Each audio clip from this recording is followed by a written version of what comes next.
आम भाषा में सुना दूं। बहुत ही इंटरेस्टिंग क्वेश्चन है और one of the very very tough question.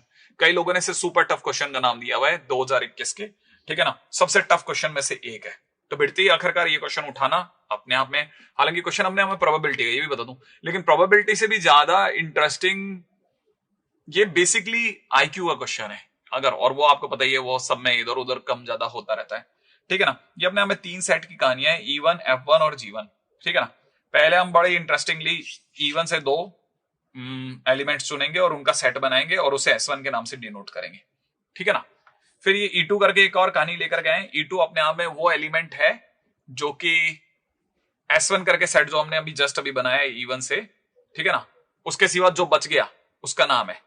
माने अगर बाय द वे E1 एक सेट है, जैसा दिख रहा है E1 एक सेट है, तो उसमें से 2 एलिमेंट को इससे भी उठा लो, जैसे 2 3 उठा लिया तो जो बच गया 1, ठीक है ना, उसका सेट जो होगा वो अपने आप में E2 होगा, ठीक है ना। तो पहली चीज तो ये कि ऐसा है। अच्छा, अब जब E2 आ जाएगा तो E2 के लिए आपको क्या करना है, सॉरी E2 आ जाएगा तो उसके बाद में आपको क्या करना है, जो आपने पहले जो S1 निकाला कोई 2 एलिमेंट चुन करके, ठीक है ना, उसको इस F1 से यूनियन करवाना है और यूनियन करके आपके पास F2 आ जाएगा। अब इस F2 से फिर से 2 एलिमेंट चुनने। अब जब F2 से आप 2 एलिमेंट कोई भी चुन लेंगे विदाउट रिप्लेसमेंट, ठीक है ना, तो S2 अपने आप में उन 2 चुने गए एलिमेंट्स के सेट का नाम होगा। उस S2 का इस G1 से वापस से यूनियन करवाएंगे, उससे हमें G2 मिलेगा। फिर इसमें से फिर से 2 एलिमेंट चुनेंगे, माने हर बार हम क्या कर रहे हैं, 2 एलिमेंट चुन रहे हैं, 2 एलिमेंट चुन रहे हैं, उनका कोई कोई नाम रखते जा रहे हैं, राइट है। और जो हमारे पास में आएगा उसका नाम S3 होगा, ठीक है ना, 2 एलिमेंट चुन करके। अब S3 को वापस से जो हमने E2 चुना था ऊपर, उस E2 के साथ में कंबाइन करेंगे, माने यूनियन करेंगे, और यूनियन करके हमारे पास E3 आएगा। और हमें प्रोबेबिलिटी निकालनी है उस कहानी की जहां पर E3 वापस E1 तक मैच कर जाए। अगर E1 E3 से मैच कर गया तो उसकी क्या प्रोबेबिलिटी है, ये पूरी कहानी का सार है। मतलब अगर भाई तो आप सीधे सीधे शब्दों में देखा जाए तो आप क्या बात करना चाहते हैं, वो हर बार आप ये बात करना चाहते हैं कि क्वेश्चन के दौरान आप क्वेश्चन को जब भी एंटर करेंगे तो कोई भी 2 एलिमेंट चुनते जाएंगे, है ना, समझ रहे हैं आप। और जो जैसे 2 एलिमेंट चुनते आओगे, आप 2 एलिमेंट चुन करके उनके सेट का कोई ना कोई नाम रख दोगे। जैसे हम नाम रखोगे फिर आप अगले वाले पे चलोगे, उसके साथ यूनियन कराओगे, फिर जो नया सेट आएगा फिर उसमें से 2 चुनोगे, ठीक है ना, उसका एक और नया नाम रख दोगे। अच्छा, जो नया नाम आया उसका फिर वापस ऊपर जाओगे, ऊपर वाले से यूनियन कराओगे, यूनियन कराने के बाद में फिर से उसका कोई ना कोई नया नाम रख दोगे। बस ये चलता रहेगा और लास्ट में जाकर के आपके पास जो फाइनल सेट आएगा उसका पहले वाले सेट से मैच करने की क्या प्रोबेबिलिटी है। ये पूरी कहानी का मतलब एक बेसिक थीम है। अब वो थीम कैसे काम कर रही है, क्या काम कर रही है, वो आपने को निकालना है, राइट है। तो चलिए साहब अपन क्वेश्चंस के अंदर एंटर करना चालू करते हैं धीरे धीरे और देखते हैं हमसे कितनी दूर तक ये क्वेश्चन निभेगा। क्वेश्चन क्या है वो समझिएगा। सबसे पहले हम लोग बात कर रहे हैं E1 की। E1 में 1 2 3 करके 3 एलिमेंट है। अच्छा, इनमें से कोई भी 2 एलिमेंट चुने जाते हैं ना तो उसका नाम S1 है। अच्छा, अब S1 जो है, मैं इनमें से कोई भी 2 एलिमेंट या तो 1 2 चुन सकता हूं, या फिर मैं S1 जो है वो 2 3 चुन सकता हूं, या फिर मैं S1 के नाम पे 1 3 चुन सकता हूं, राइट है। तो मेरे पास में S1 S1 S1 इस तरह से 3 बन सकते हैं। अच्छा, अब और सोचते हैं। अब मेरे पास में S1 आ गया। S1 आने के बाद में मुझे S1 के साथ में मुझे पहले, लेकिन पैरेलली मैं आपको ये भी बता दूं मेरे उस केस में E2 कौन बनेगा, राइट है, मैं आपको ये भी क्लियर कर दूं। E2 की अगर हम लोग चर्चा करते हैं ना, E2 में थोड़ा सा कलर डिफरेंस रख करके बना देता हूं ताकि मेरे को यही अगर जरूरत पड़ेगी तो, वैसे हालांकि इसकी बिल्कुल भी जरूरत नहीं पड़ने वाली, लेकिन फिर भी मैं अपनी तरफ से E2 को बता देता हूं। E2 हम यहां ले लेते हैं, राइट है, इसको अपन अनटच रखते हैं ताकि अपने को वहां से क्लैरिटी रहेगी। जब मैंने इसकी बात करी 1 2 की, तो ऊपर जो 1 2 3 था उसमें से 1 2 हटा लो, क्या बच गया 3, उसका नाम E2 है, ठीक है ना। अच्छा, मैं इस चीज को यही लिख देता हूं तो ज्यादा बेटर रहेगा, इन केस अगर जरूरत पड़ेगी तो वैसे याद रह जाएगा। तो E2 क्या चीज है, 3 है। इस केस में E2 क्या है, 2 3 हटा लो ऊपर वाले से E1 में से, तो बच गया क्या 1, वो E2 है। यहाँ पे E2 क्या चीज है, सब 1 2 हटा लो, 1 3 हटा लो 2, ये E2 है। तो अपने पास में E2 भी आ गया। अच्छा, E2 आने के बाद में हम वापस से back to the basic game वापस अंदर एंटर कर जाते हैं। अब क्वेश्चन ने कहा है कि जब आपके उसमें S1 आ चुका है, E2 आ चुका है, तो अब बात करो आप F2 की। और F2 आपको कैसे सोचना है, F1 के साथ में यूनियन करके S1 का। F1 क्या है, F1 की अगर हम चर्चा करते हैं तो F1 क्या चीज है यहां पर, ठीक है ना। F1 हमारे लिए इस केस में है ना, सभी केसेस में F1 लिखे या नहीं लिखे, F1 यही दिखा देता हूं मैं आपको, मेरी एक लाइन बच जाएगी। F1 मेरे पास में क्या 134 है। F1 अगर मेरे पास में 134 है तो मैं 134 को S1 के साथ में यूनियन कराऊंगा और मेरे पास F2 आएगा। क्या बोला मैंने, मैं S1 का F1 के साथ इंटरसेक्शन सॉरी यूनियन करवाऊंगा, ठीक है ना।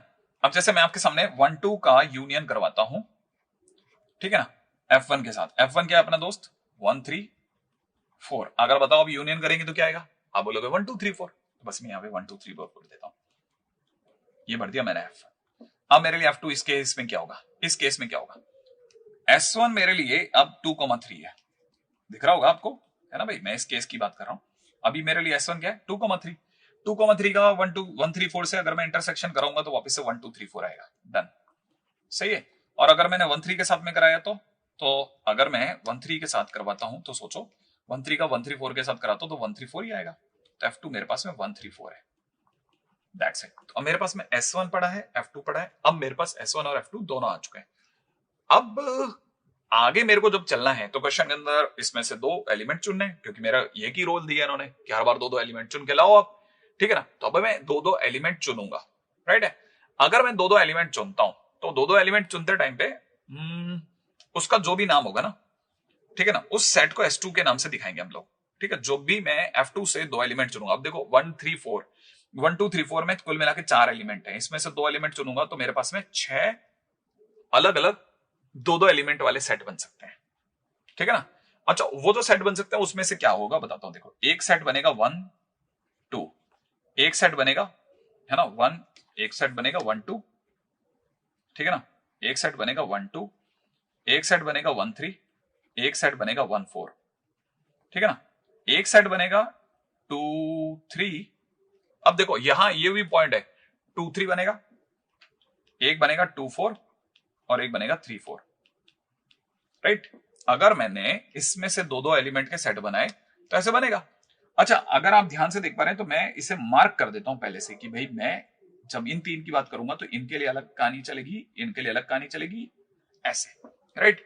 अच्छा, अब जरा F2 के ऊपर बात करते हैं, इस वाले केस के ऊपर, राइट। ओके, अब बहुत धैर्य के साथ सुनिएगा, मैं आगे जब लेके चल रहा हूं तो आपको ये जो कुछ भी कर रहा हूं S2 कर रहा हूं। अच्छा, अब आपको ये पता होगा मैं जब इसको U मार्क कर रहा हूं ना, तो आप देखिए इस तरह से मार्क करने का क्या मतलब है। इस तरह से मार्क करने का मतलब, मैं जब S1 मैंने 1-2 लिया तो मेरा F2 1-2-3-4 आया, उसके कारण जो S2 आया वो इधर इस सेगमेंट का ये आंसर आया। लेकिन अगर मैंने S1 2-3 लिया, अगर मैंने S1 ही 2-3 ले लिया है तो फिर डेफिनेटली मेरा S1 ही बदल गया। अगर मेरा S1 ही बदल गया तो फिर S2 भी बदलेगा, है ना, क्योंकि S1 F2 कौन है, F1 और सॉरी S1 और F1 का इंटरसेक्शन यूनियन है। मैंने अब मैं इन दोनों के बीच में यूनियन देख रहा हूं और इन दोनों के बीच में यूनियन 2-3 और 1-2-3-4 के बीच का यूनियन 1-2-3-4 होगा।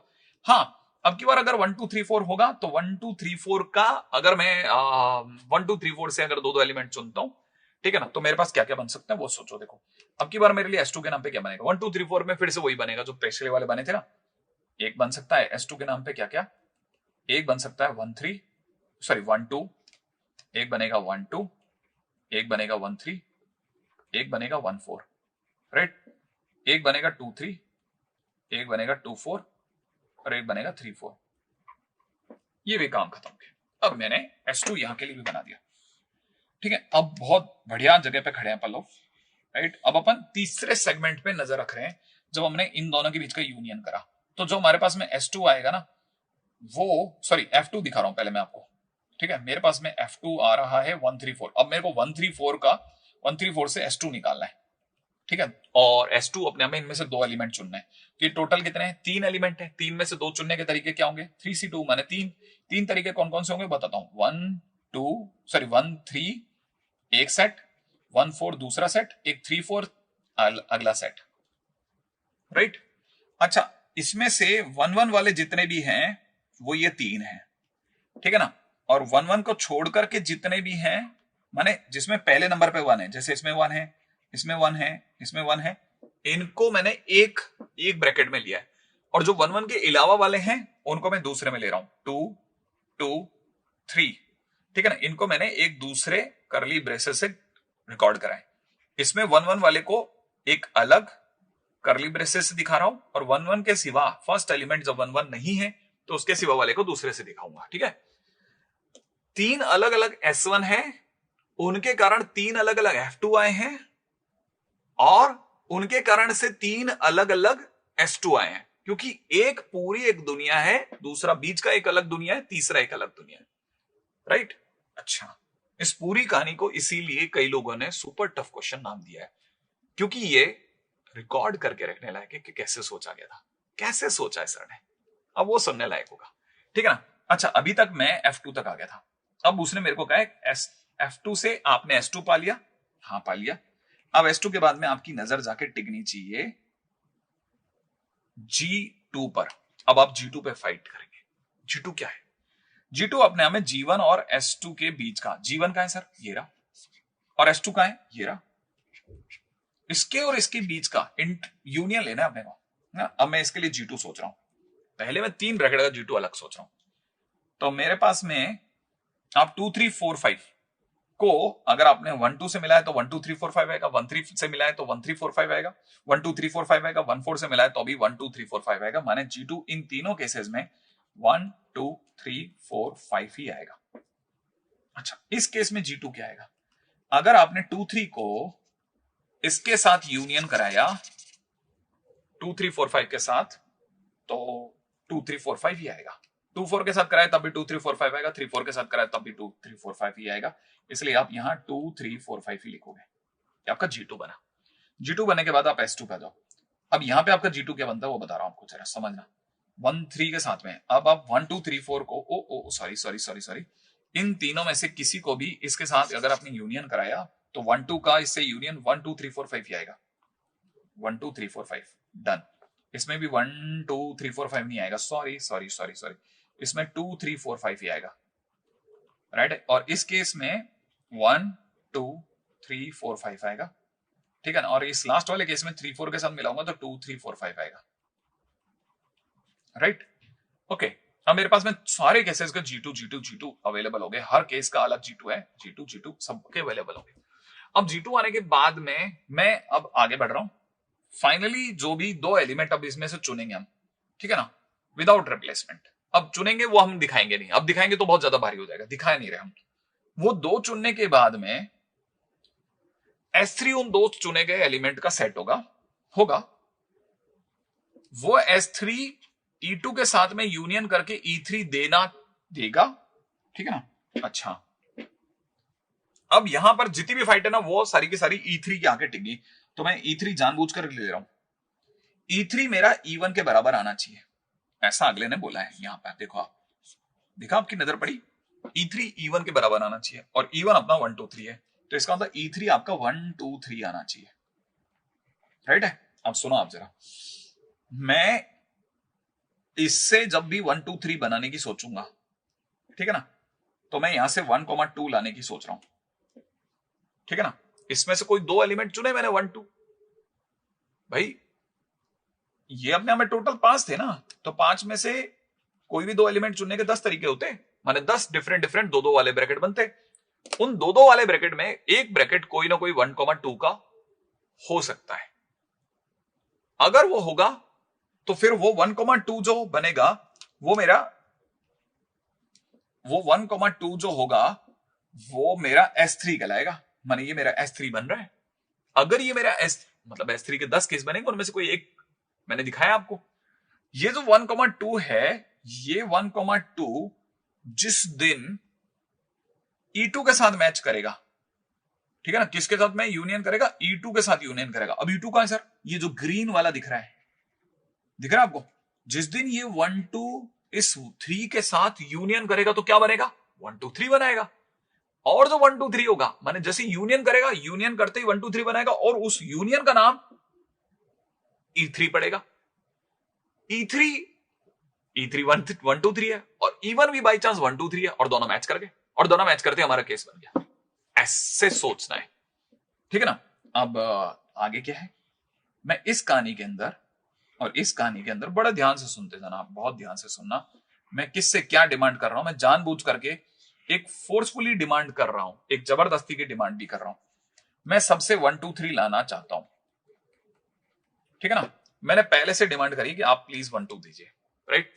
अच्छा, इससे हम डिमांड करते हैं 1 2 दीजिए, इससे हम डिमांड करेंगे 2 3 दीजिए, इससे भी हम डिमांड करेंगे 2 3 दीजिए। समझ में आ गया होगा, ठीक है ना। और लास्ट के दो से हमने 1 3 की डिमांड करी है।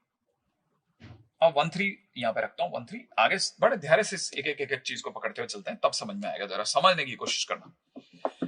देखो अब इसका 1 2 मतलब अब आप ये नहीं सोचेंगे कि मैंने इससे 1 2 मांगा कैसे। नहीं, मैंने नहीं मांगा। मैंने कहा आप हमें 1 2 दीजिए, अगला नहीं दे पा रहा, मना कर देगा। मना कर देगा तो उसकी प्रोबेबिलिटी 0 कर देंगे हम। लेकिन अगर इसने 1 2 दिया तो उसका नाम S2 होगा, ठीक है ना, सॉरी S3 होगा। वो S3 जिस दिन इस 3 मैच करेगा, समझना भाई, आप इस बात को समझो। ये कहानी यहां चल रही है, यू यू यू चल रही है, यूं। अब ये यूं यहां तक आ गई है, समझ रहे हो आप। हाँ, अगर आपकी नजर पड़ी तो आपको पता होगा इस 3 के लिए मुझे 1 2 ही चाहिए था। आया, हाँ, इस 3 के लिए मेरे को 1 2 3 चाहिए, 1 2 ही चाहिए था, तभी तो 1 2 3 बनेगा। एग्जैक्टली ऐसे सर ने सोचा है। अच्छा, इसका मतलब ये कि सर ये कहना चाह रहे हैं कि अब ये जो सर ने पास में 2,3 सोचा है, ये इस 1 को देखते हुए सोचा है। हाँ एग्जैक्टली, इस 1 को देखते हुए सोचा भाई, सचमुच में इस 1 को देखते हुए सोचा है। अगर मैं इस 1 से 2 3 मिलाऊंगा तभी तो 1 2 3 बनेगा। हाँ, मैंने तो हर किसी से यही सोचा, मेरे को 1 2 3 चाहिए, इससे ये चाहिए, इससे ये चाहिए, इससे ये चाहिए। मैंने सबके लिए सोच लिया भाई किन किन से क्या क्या चाहिए। अच्छा, मतलब आप कैसे भी करके E3 बना के रहोगे। हाँ, E3 बनाएंगे और वो E3 E1 के बराबर भी होना चाहिए, मैच भी करना जरूरी है। अच्छा, अब फिलहाल हमने सारी डिमांड्स अपनी मनवा ली। अब मनवाने के बाद हम चलते हैं इसके आगे। अब प्रोबेबिलिटी की दुनिया में चलते हैं। प्रोबेबिलिटी हमसे कैसे फाइनली निकलेगी, वो सोचना हमारे लिए एक मस्ट क्वेश्चन है, जो जरूरी है हम सभी के लिए इस बात को समझना, रियलाइज करना कि हम प्रोबेबिलिटी की दुनिया में कैसे एंटर करेंगे। तो मैं आपको पहले से बता दूं कि जब मैं प्रोबेबिलिटी की दुनिया में एंटर कर रहा हूं तो मैं सबसे पहले बात कर रहा हूं प्रोबेबिलिटी की। जब मुझसे आप ये कह रहे हो कि आपको प्रोबेबिलिटी की दरकार है, ठीक है,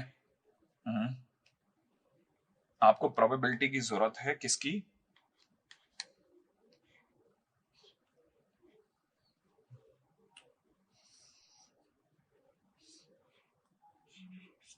जब आपको प्रोबेबिलिटी की जरूरत है E1 और E3 सेम आए इसकी, राइट है। टोटल कितने केसेस हैं आपके सामने, कितनी दीवारें खड़ी हुई? 3। हम इनमें से पहले वाले सेट की बात कर रहे हैं, तो पहले वाले इस सेट में आने का चांसेस कितने हैं? 1/3, क्योंकि सभी इक्वी प्रोबेबल है। तो इसका मतलब बाहर में बैठेगा 1/3। अंदर एंटर करते हैं। अंदर जब मैं एंटर करूंगा तो मैं आपके सामने पहले लिख दूं कि जब मैं इसकी बात कर रहा हूं पहले करली ब्रेसेस की, तो इसके चांसेस है 1/2 इंटू 1/10। समझना, अब आप कहोगे 1/2 कैसे चांस है, किसके वो चांसेस 1/2 है?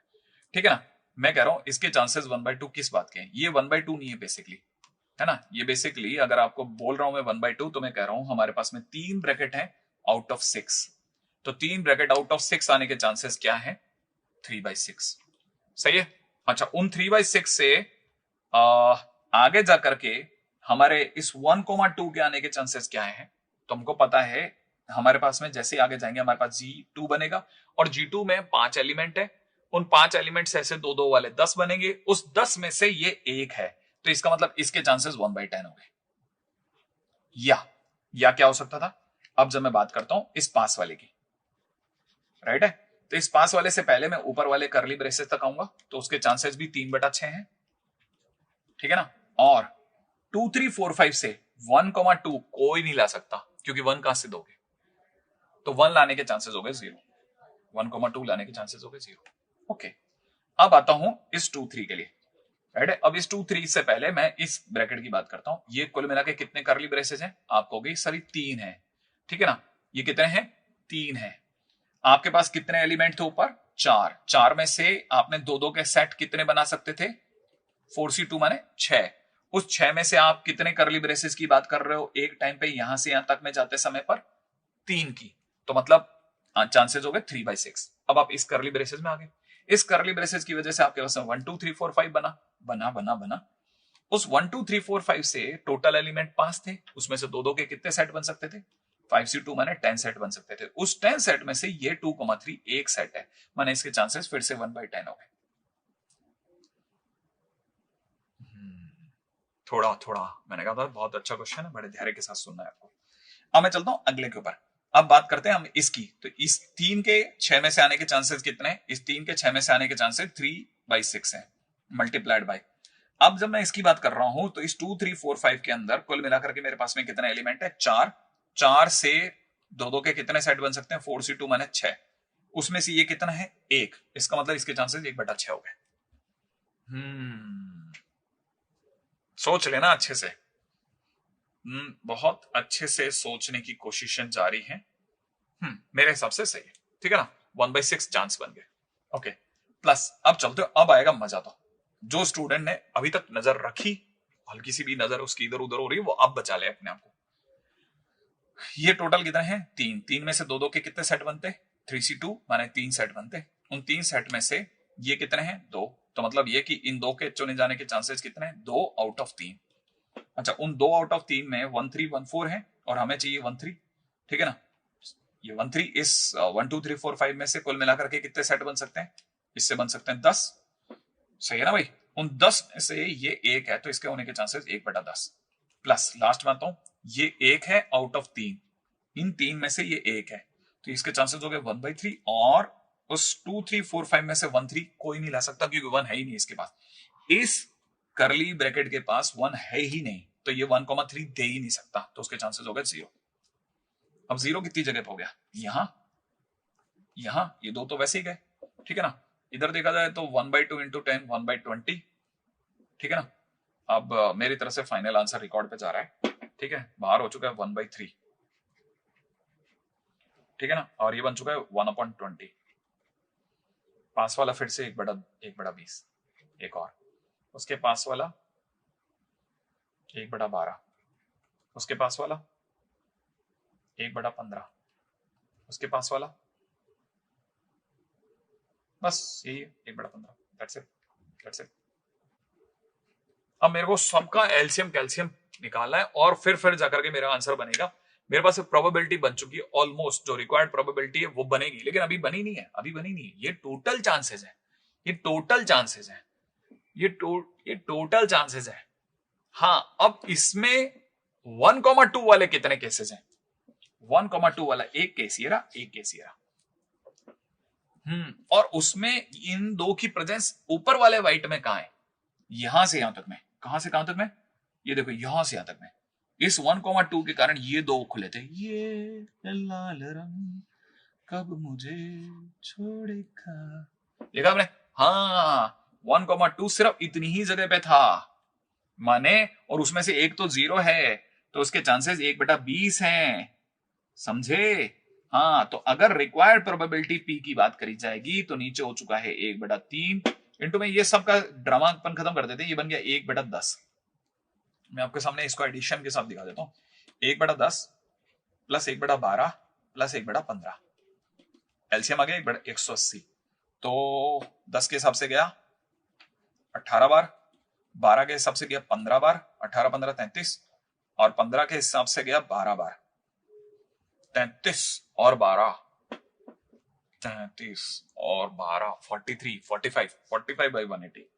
तो नीचे बन रहा है 45/180 और ऊपर बन रहा है 1/60। और अगर ऐसा है तो ये बन जाएगा हमारी तरफ से आंसर में कितना? 1/5। सही है। Required probability 1/5। 1/5, 1/60। क्वेश्चन के अंदर बन रहा है 1/20 इंटू 1/3, 1/20 इंटू 1/3, और नीचे की तरफ बन रहा है 45, 1/3 इंटू 45/180। 45/180 का मतलब 1/4 होता है ना? है ना? है ना? 45 के हिसाब से देखा तो 1/4 इंटू 3 भी तो आएगा। 1/15 आ रहा था नहीं तो 1/3 इंटू 180 है ना? हाँ सॉरी, तो 1/3 इस वाले का मिसिंग हो गया था मेरे से, तो ये अगर देखा जाए तो ये हो जाएगा 1/5, 1/15 नहीं 1/5, 1/5 इज द राइट आंसर। तो आंसर इज 1/5 है। क्या अपने पास कोई आंसर है 1/5 में? 1/5 ये ऑप्शन सही है, 1/15 नहीं था, मतलब सही है, 1/5 इज द राइट आंसर। तो ये जो हमारा पहला क्वेश्चन है ना, इसको देख करके आप में से कई लोगों के मन में समर्पण का भाव आ गया होगा कि सर सरेंडर सर, ठीक है ना। लेकिन ये कॉम्प्रो सिचुएशन नहीं है। इस तरह के क्वेश्चन अगर भाई जो आपने एक बार कर लिया ना, तो आपको खुद ही गट्स फीलिंग आ जाएगी कि अगर मैं ये वाला क्वेश्चन समझ सकता हूँ तो मैं इस बार एडवांस जरूर फोड़ दूंगा, फोड़ के ही रहूंगा। क्योंकि अगर मेरा दिमाग इस लेवल का क्वेश्चन खुद बना सकता है तो फिर तो बचा ही क्या। अगर मैं ये क्वेश्चन अपने किसी दोस्त को बना के दिखा दूं तो उसके बाद कुछ नहीं बचता, सामने वाला इस लेवल की बातचीत समझ ही नहीं सकता। और अगर आपका दिमाग इस लेवल की बातचीत को समझ रहा है तो पक्की बात है कि आप में वो मटेरियल है जिसकी आईटी को तलाश है ना। चलते हैं अपन अगले क्वेश्चन की ओर चलते हैं, देखें अगला क्वेश्चन हमसे क्या कहता है, किस तरफ लेके जा रहा है अगला क्वेश्चन। चलिए नेक्स्ट क्वेश्चन के ऊपर चर्चा करते हैं, अगला क्वेश्चन क्या कहता है। आइए, तो नेक्स्ट क्वेश्चन हम लोगों के लिए क्या कहेगा देखेंगे। तब तक ये 1/5 वाला तरीका तो मेरा जानने के लिए आप में से कई लोगों को समझ में आ गया होगा। हालांकि मैंने पहले कह दिया था, थोड़ा सा आप रिकॉर्डिंग करके रख लेना, ताकि आपको क्लैरिटी रहे कि ये क्वेश्चन कैसे मैंने करवाया टोटल। ठीक है, अब चलते हैं हम लोग अगले क्वेश्चन की तरफ, जिसमें लिखा हुआ है लेट P1 1,10,0,010। अच्छा, तो आई ही दे रखा है और क्या है डिफरेंस क्या है इसमें, ठीक है ना। ओके, P1 दे रखा है, फिर P2 दे रखा है, फिर P3 दे रखा है, P4 P5 P6 दे रखा है। अच्छा देखो, अब यहाँ पर X करके दे रखा है, उसमें PK PKT और बीच में कुछ दे रखा है कोई एक मैट्रिक्स। मैं ये कह रहा हूं कि हमको एक PK दिया है, एक उसका ट्रांसपोज दिया है और बीच में एक मैट्रिक्स दे रखी है। अच्छा, or PKT denotes the transpose of the matrix of PK, then which of the following options is correct? If X multiplied by 111 is equal to alpha 111, then alpha is equal to 30. X अपने में symmetric matrix है, the sum of the diagonal entries of the X is 18, X minus 30 is an invertible matrix. Okay, ठीक है। तो अगर भाई question के अंदर अपन एंटर कर जाएं तो मुझे लगता है कि आप में से कई लोग अब समझ सकते हैं कि क्वेश्चन कैसे लेकर के चलना है। मैं आपको एक एक करके एक एक कदम पे आपका साथ देते हुए चलता हूं, बड़े ध्यान से सुनते हुए चलना। राइट, सबसे पहली चीज जो आपको सबसे पहले बीच में से निकालनी है वो ये वाली मैट्रिक्स। ये जो मैट्रिक्स आपको दिख रही है ना, ये कुछ इंटरेस्टिंग है। क्यों इंटरेस्टिंग है, कारण बताऊंगा। मैंने इसका नाम अपनी तरफ से दे दिया कि मान लेता हूं ये जो मैट्रिक्स है ये अपने आप में ए है, 2 1 3 1 0 2 3 2 1, ये ऐसा, ये ए है। अच्छा, अगर ये ए है तो इस ए से मुझे क्या फायदा और क्या नुकसान है ये समझने की जरूरत है कि मैं आखिरकार इस क्वेश्चन के अंदर इसके ए होने से मुझे फर्क क्या पड़ेगा। इस पूरे क्वेश्चन में ए के आने से मुझे क्या फर्क पड़ सकता है वो जरा देखने लायक चीज है। अगर आप इनमें से किसी भी एक के साथ में बात करते हैं, जैसे मैं आपके सामने अगर मैं आपको बोलूं कि मुझे ये ए दिख रहा है, ठीक है ना, और मैं जैसे के की जगह पे 1 रखूंगा तो ये P1 बन जाएगा। राइट, अगर ये P1 बन जाएगा, ठीक है, तो मैं P1 A P1 का ट्रांसपोज देखूंगा, देखेंगे, बिल्कुल देखेंगे। अगर मैं ये देख रहा हूं तो मेरे को जरा समझने की कोशिश करना। मैं आपके सामने बात करता हूं, पहले मैं X को लेकर के आता हूं, X के नाम पे मैं एक एक करके P1 P2 रखता हूं। तो P1 फिर A फिर P1 का ट्रांसपोज ये लिखा है, फिर सिग्मा के कारण प्लस, फिर मैं K की वैल्यू डालूंगा 2, तो P2A P2 का ट्रांसपोज, फिर P3A P3 का ट्रांसपोज, फिर P4A P4 का ट्रांसपोज, और फिर उसके बाद मैं डालूंगा P5A P5 का ट्रांसपोज, और लास्ट में डालूंगा P6A P6 का ट्रांसपोज। ओके, जब मेरे पास में X आ जाएगा तो मैं क्या करूंगा, इस पूरे के ऊपर बाहर भी ट्रांसपोज लगाऊंगा। हाँ, लगाएंगे। लगाने से क्या होगा, ये ट्रांसपोज सबके ऊपर आएगा। अगर इस पे आया तो ये हो जाएगा P1A P1 का ट्रांसपोज, और यहां हो जाएगा P2A P2 के ट्रांसपोज का ट्रांसपोज, फिर सिमिलरली यहाँ पे P3A P3 के ट्रांसपोज का ट्रांसपोज, ऐसा चलेगा। डेड डैश यहाँ पे हो जाएगा P6A P6 के ट्रांसपोज का ट्रांसपोज। अब आपको पता है ट्रांसपोज की प्रॉपर्टी कि वो प्रोडक्ट में उल्टा खुलता है, तो यहां पे खुलेगा P1A P1 ट्रांसपोज, और यहां खुलेगा P2A P2 ट्रांसपोज, यहाँ पे खुलेगा P3A, ठीक है ना, P3 transpose and so on होते होते लास्ट में खुल जाएगा P6A P6 ट्रांसपोज। अच्छा, अब इनमें से हम किसी के साथ भी अगर चलते हैं तो आपको दिखाता हूं, जरा समझने की बहुत इंटरेस्टिंग जगह है। ये अपने आप में आई है ही, जैसे मैंने P1 लिखा, A लिखा, P1 का ट्रांसपोज लिखा, तो ये अपने आप में आई है, आई इंटू ए इंटू में आई का ट्रांसपोज वापस आई होगा, ये वापस ये ए बनाएगा और वापस में अपना आंसर ए ही हो जाएगा। तो मतलब हमारे को पता चला कि ये तो बिल्कुल ही सेम है ना? आप समझे इस बात को? अब ऐसा क्यों है आगे, लेकिन सर P2 के साथ आप ये कैसे व्यवहार में लाओगे? चलो ये तो सर आई है, P2 के साथ में आप कैसे बता पाओगे कि P2A और P3 का ट्रांसपोज और P2 का ट्रांसपोज और P2 का ट्रांसपोज A और P2 सेम है। मैं समझाना चाहता हूं, बड़े ध्यान से समझना इस बात को। मेरे हिसाब से ये दोनों सेम है। क्यों सेम है बताता हूं। अगर मैं P2 का ट्रांसपोज पूछूं आपसे, तो आप बताइए P2 का ट्रांसपोज क्या होगा? P2 का ट्रांसपोज करने का मतलब ये रो है ना, 100 जो है इसको कॉलम बना लेता हूं, इसको भी कॉलम बना लेता हूं, इसको भी कॉलम बना लेता हूं। और अगर मैंने ऐसा कर लिया, समझना, तो आपको नहीं पता लेकिन आप वापस से P2 ही देख रहे हैं। अच्छा, मतलब P2 का ट्रांसपोज P2 एक ही बात है? हाँ, ये एक ही बात है। अब मैं P3 के ट्रांसपोज की बात करता हूं। P3 का ट्रांसपोज क्या है? अगर मैं इसका ट्रांसपोज करता हूं तो 0 1 0 1 0 0 और 0 0 1 ये आएगा, और आप देखिए वापस से आपके पास P3 आ रहा है। अरे हाँ, ये तो सेम है, एक ही बात है। एग्जैक्टली आप किसी भी मूवमेंट पे वापस सेम चीज पाओगे। इसका मतलब ये कि आपको पता चलेगा, ये तो हुआ इसके बारे में बात। अभी एक चीज और मेरे से गलती होगी, उसको भी करेक्ट कर देता हूं, उसको हाथों हाथ करेक्ट कर देते हैं अपन। हमने ट्रांसपोज बिगड़ते टाइम पे इसका ट्रांसपोज भूल गए, इसका ट्रांसपोज अभी भी बीच में फंसा हुआ है। अब ए ने कहा मेरे ट्रांसपोज को लेकर भी कुछ कमेंट करो। मैंने कहा लीजिए, मैं आपके सामने ए का ट्रांसपोज करता हूं। ए का ट्रांसपोज 213 को मैंने ऐसे लिख दिया 213, और इसको लिख दिया 102, जो रो में उसको कॉलम में, इसको लिख दिया 321। अब आप देखिए वापस से ए आ गया। अरे शाबाश, ये ए आ रहा है। हाँ, तो आपको नहीं पता लेकिन ये वापस में P1A P1 का ट्रांसपोज ही लिखा है, ये P2A P2 का ट्रांसपोज ही लिखा है, और ये P3A P3 का ट्रांसपोज ही लिखा है। डायरेक्ट ये P6A P6 का ट्रांसपोज ही लिखा है। और अगर ये ही लिखा है तो आप एक तरह से जब आप x का ट्रांसपोज कर रहे थे ना, तो वापस आपके हाथ में x ही आया है। अच्छा, मतलब ये जो x है इसका ट्रांसपोज वापस यही मिला। मैं आपको यही बात समझाना चाहता था। और इसके मिलने से क्या होगा सर, मेरे को क्या मिला? मैंने कहा अगर ये ऐसा है तो हमारी तरफ से पहला आंसर जा रहा है x is a symmetric matrix.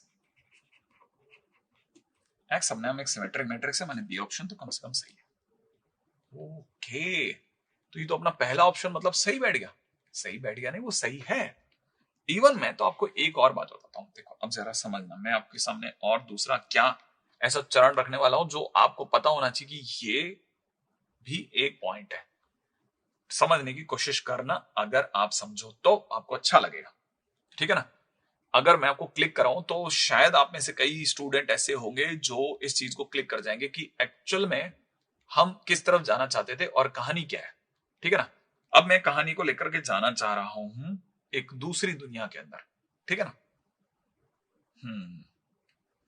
अब हम बात कर रहे हैं इसके बारे में, फर्स्ट ऑप्शन के बारे में, ठीक है ना? फर्स्ट ऑप्शन हम लोगों से कह रहा है कि x की अगर 111 से मल्टीप्लाई करेंगे तो आंसर 30 30 30 आएगा, क्योंकि अल्फा 30 है, इसलिए ऐसा बोला मैंने। आई एक्सपेक्ट कि आप मेरी बात समझ जाएंगे, ठीक है ना? अब ऐसा है तो ये आया कैसे और क्या है क्या नहीं है उसके ऊपर बात करता हूं, जरा समझने की कोशिश करना कि ये क्या कहानी है। अच्छा, इस पूरी कहानी में एंट्री कराने के लिए हम एक छोटा सा काम करते हैं। क्या काम कर रहे हैं उसको समझना। इसमें ये जो x की मल्टीप्लाई हो रही है ना इस 111 से, है ना? इसको अपन कलर चेंज करेंगे पहले तो, ठीक है? इस 111 को मैंने अपनी तरफ से माना। अब मैं सेकंड पार्ट के ऊपर फाइट मार रहा हूं कि ये अपने आप एक मैट्रिक्स Q है, ठीक है ना? अच्छा, मान लेते हैं ये Q है। अगर ये Q है तो x तक जाने का मतलब है इस सिग्मा तक आना, और सिग्मा तक आने का मतलब पीके पीटी इन सबके साथ भी भिड़ाना, बात को कैसे भी करके इनके साथ भी एडजस्ट करना है। तो मैं पहली लाइन जो लिख रहा हूं वो लिख रहा हूं, जैसे मैंने P1 के ऊपर बात करनी चालू करी कि P1 का ट्रांसपोज इनटू Q क्या होगा, अगर आप समझेंगे तो आपको क्लिक करेगा, अच्छा लगेगा। P1 का ट्रांसपोज, इवन मैं तो कहता हूं P2 के ऊपर भी बात कर सकते हैं, किसी के ऊपर भी बात कर लो। P2 का ट्रांसपोज इनटू Q क्या होगा, तो आपको पता होगा ये लिखा है 1 0 0 0 0 1 0 1 0, और मैं आप इसकी लड़ाई करवा रहा हूं 1 1 1 से, माने मल्टीप्लिकेशन करा रहा हूं 1 1 1 से। आई एक्सपेक्ट कि आप समझ सकते हैं। और जैसे ही आप इसकी इससे मल्टीप्लाई करेंगे, आपको पहले मैं ये बता दूं, ये अपने आप में 3x3 है और ये अपने आप में 3x1 है, तो जो भी आंसर आएगा वो 3x1 माने वापस से एक कॉलम मैट्रिक्स आने वाला है, राइट है। तो इस सबका आंसर जो आने वाला है वो एक कॉलम मैट्रिक्स आएगा, वो समझो आप क्या आएगा। जैसे ही आपने इसकी इससे मल्टीप्लाई करी तो आपका आंसर 1 आ गया, पास वाली करी तो भी 1 आ गया, उसके पास से करी तो भी 1 आ गया, माने आपके वापस Q आ गया। अगर ये आपने P3 के साथ भी मल्टीप्लाई करा होता तब भी वापस Q ही आता, माने आपने अगर P3 ट्रांसपोज का Q से मल्टीप्लिकेशन करते तो भी Q आता। क्या फर्क पड़ता है सर इससे? इससे फर्क ये पड़ता है कि आप बात कर रहे हो X की, मैं X की Q से मल्टीप्लाई करता हूं, ठीक है ना, याद है ना, क्यों क्यों कैसे है सर दिमाग में, एक्स क्यू, इसको देखो एक्स क्यू, एक्स की क्यू से करता हूं, तो एक तरह से आप सिग्मा में पी के इंटू में ये जो कुछ भी है इसको अपन ने ए नाम दे रखा है, पी के ए, फिर पी के ट्रांसपोज की क्यू से मल्टीप्लाई कर बैठो, हाँ कर बैठेंगे। अच्छा, ये जो जैसे ही मल्टीप्लाई करोगे पीके के ट्रांसपोज की क्यू से, जैसे हमने P2 के ट्रांसपोज की क्यू से मल्टीप्लाई करी तो आंसर क्या आया था, क्यू, तो पीके ट्रांसपोज की क्यू से मल्टीप्लाई करने पे आंसर क्या आएगा, क्यू। तो मैं यहां पे देखूंगा सिग्मा में मेरा आंसर आ रहा है पीके इंटू ए इंटू क्यू, ओके, पीके इंटू ए इंटू क्यू, हाँ, यहां तक भी मेरे को नहीं लगता कोई ऐसा अपन ने बहुत बड़ा संग्राम छेड़ दिया, बिल्कुल आसान आसान बात कर रहे हैं एकदम। अच्छा, अब जो जो अपना बेसिक तर्क है उस पर चलते हैं ना। अब मैं आपके सामने एक बार जरा, मैं आपको तब तक ए क्यू की मल्टीप्लाई दिखाता हूँ, ठीक है। आप ऐसे भी कर सकते हैं, इसमें सिग्मा पीके को आप अलग कर दें, सिग्मा ए क्यू पे आ जाओ आप पहले, ठीक है। अब आपको ये तो पता होना चाहिए सिग्मा पीके क्या है। सिग्मा पीके का मतलब हो जाएगा इन सबका जोड़, इन सबको जोड़ना है, और मैट्रिक्स में सबको समाप्त करना आता है, 1 और 1 2 और 0 2 प्लस 0 2 प्लस 0 2 प्लस 0 2, तो मतलब ये कि आपके पास में इधर से तो आ रहा है इसका पीके का सम आ रहा है, ठीक है, पहले नंबर पे 2, फिर आ रहा है 0 0, मैं देखो किस किस की, इस 0 0 1 1 0 0, इन छह की जोड़ रहा हूं, 2 आ रहा है वापस से, जैसे मैंने इन 6 को एलिमेंट्स को जोड़ा 2 आ गया। अब मैं थर्ड, फर्स्ट रो का थर्ड एलिमेंट जोड़ रहा हूं, अभी तक 0 आ रहा है, फिर 2 आया तो वापस से 2 आ गया, ऐसे ही 2 2 2 2 2 2 ही आएगा लास्ट तक, आपको पता चल जाएगा 2 2 2 ही आया। अब सिग्मा एक्यू की बात करते हैं, है ना। अब आपके सामने अगर मैं एक्यू की बात करता हूं,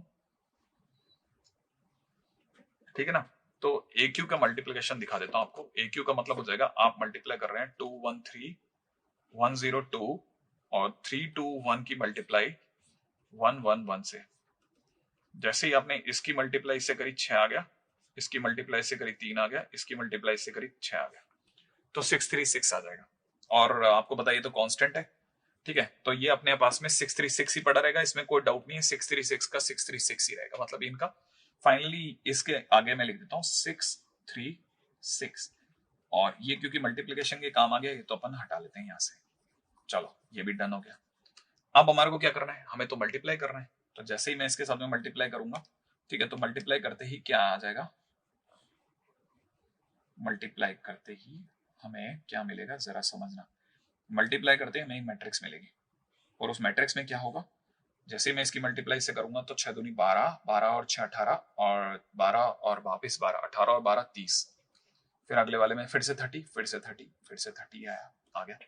तो मुझे पता चला मेरा जो एक्स क्यू की वैल्यू आई है वो आई है 30 30 30, इसमें से 30 अपन ले लेते हैं बाहर, अंदर आ जाएगा 1 1 1, इसका मतलब मेरा आंसर आ जाएगा 30 क्यू।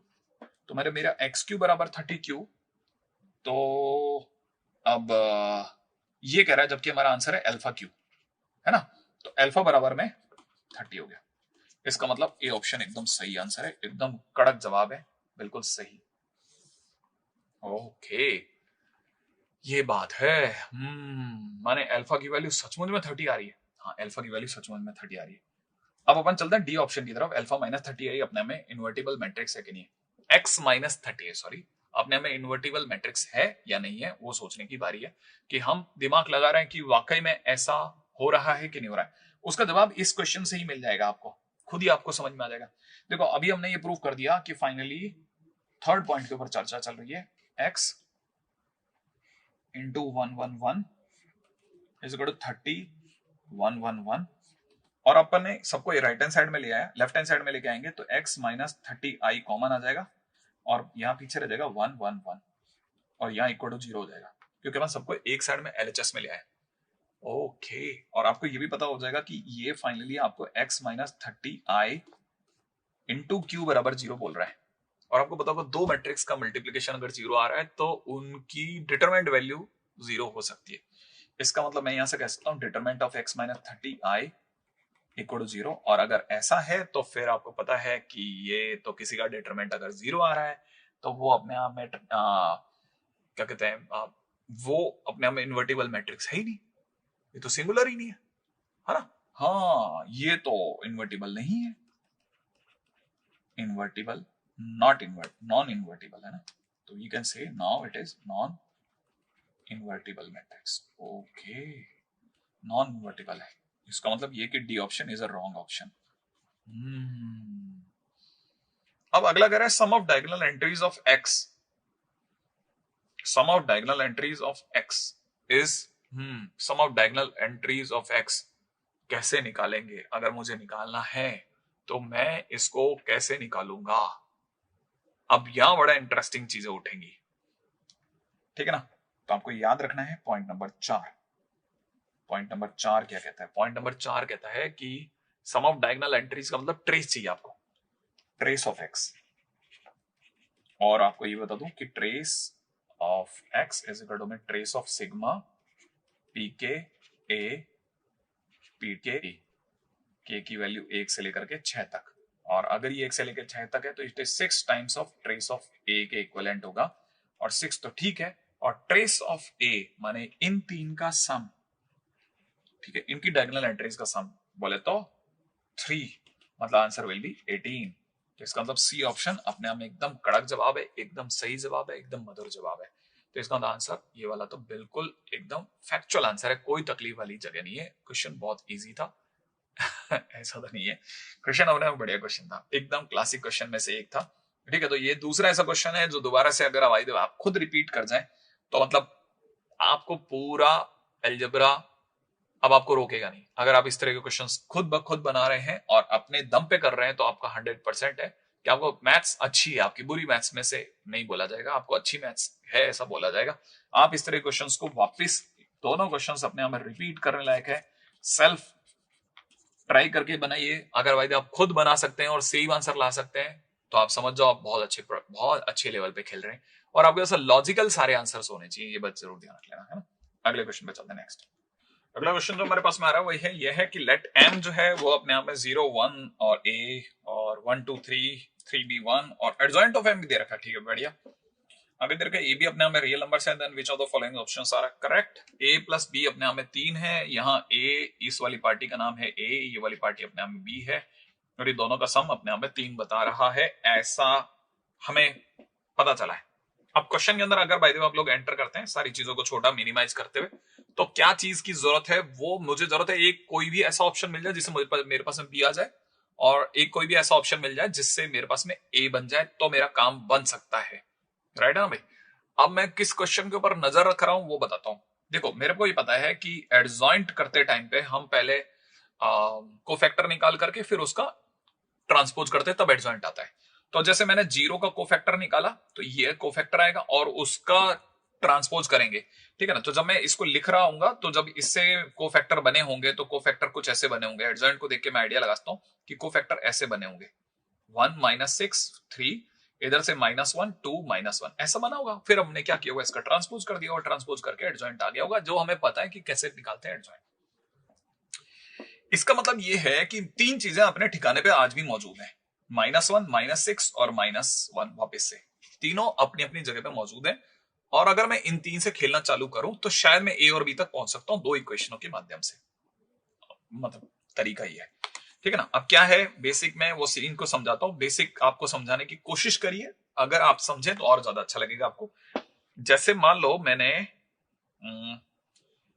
फर्स्ट नंबर पे इसका एडजॉइंट सोचा, तो मुझे पता है एडजॉइंट ऑफ एम, ठीक है ना, एडजॉइंट ऑफ एम, और उसका फर्स्ट रो का पहला एलिमेंट मेरा कितना आ रहा है, -1।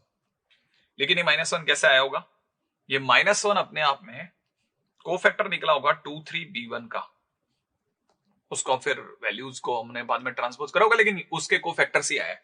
तो मतलब इसका कोफैक्टर का वैल्यू -1 है, और अगर ऐसा है तो it is 2 - 3b is equal to -1। ये मेरे पास एक इक्वेशन बननी थी, सो बन गई, ठीक है ना। और इससे मेरे को एक और चीज क्लियर होगी, 3b इज इक्वल टू में 3, इसका मतलब b की वैल्यू मेरे पास में बना ली, एक काम खत्म हो गया, लो आ गया b। अच्छा सेम वे ये अभी तक फर्स्ट प्रोसेस चल रही है, उसी के अंदर मैंने एडजॉइंट ऑफ m, अब मैंने बात करी -6 के लिए ना, तो अगर मैं -6 के लिए बात कर रहा हूं तो -6 अपने आप में 2 2 सेकेंड रो का सेकेंड आदमी। अब मैं सेकेंड रो का सेकेंड आदमी माने इस 2 का m22 का कोफैक्टर निकालूंगा, तो कोफैक्टर क्या निकला 0 a 3 1, दैट इज 0 - 3a, और उसकी वैल्यू -6 होनी चाहिए, तो इसका मतलब a की वैल्यू 2 आ गई।